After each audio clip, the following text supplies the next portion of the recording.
You know what's interesting? While everyone's obsessing over their Instagram aesthetic and perfecting their selfie angles, there's a growing group of people who've completely opted out. Not because they're shy. Not because they're hiding. But because of something far more fascinating happening in their psychology. A 2023 study from Stanford University found that people who rarely post photos of themselves actually score higher in specific personality traits that most of us would never expect. And what researchers discovered about their brain chemistry? It changes everything we thought we knew about social media behavior. Here's where it gets weird. These aren't the people struggling with low self-esteem like you'd assume.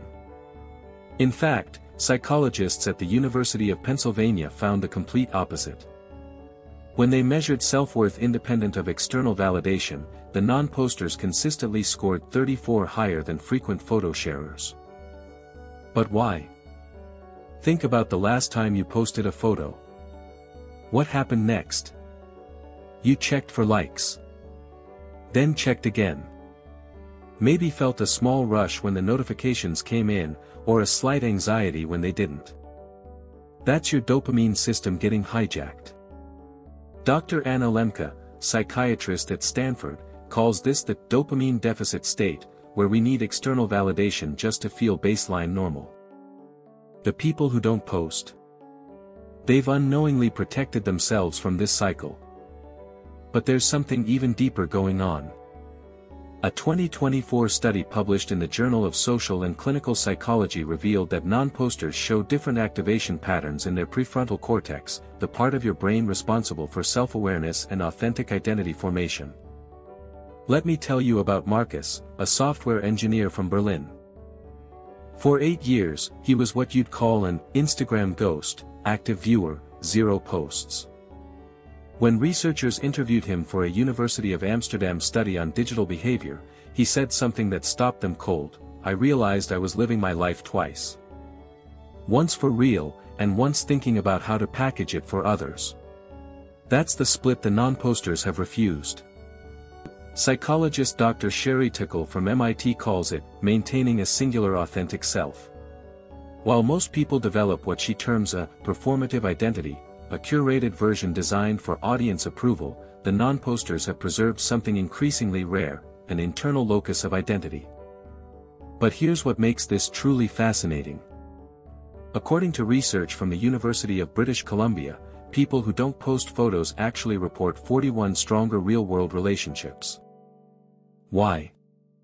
They're not substituting shallow digital acknowledgement for deep human connection. When they share experiences, it's through actual conversation, not through broadcasting. There's a psychological concept called self-objectification, where you start viewing yourself as an object to be looked at rather than a person who experiences life. Dr. Caroline Knorr from Common Sense Media found that frequent photo posters are 67% more likely to display self-objectification behaviors. They start choosing experiences based on how they'll look online rather than how they'll feel in the moment. The non-posters. They've opted out of the surveillance economy of the self. They visit the museum because they want to see the art, not because they need the aesthetic backdrop. They go to the beach to feel the water, not to capture the golden hour lighting. And there's neuroscience backing this up. When University of Texas researchers used fMRI scans on both groups, they found non-posters showed stronger activation in brain regions associated with intrinsic motivation and present moment awareness. Their reward systems hadn't been retrained to crave external metrics of worth. Maybe the people who don't post their photos aren't missing out.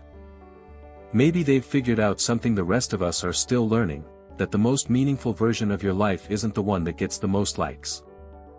It's the one you actually live. The one that doesn't need an audience to feel real.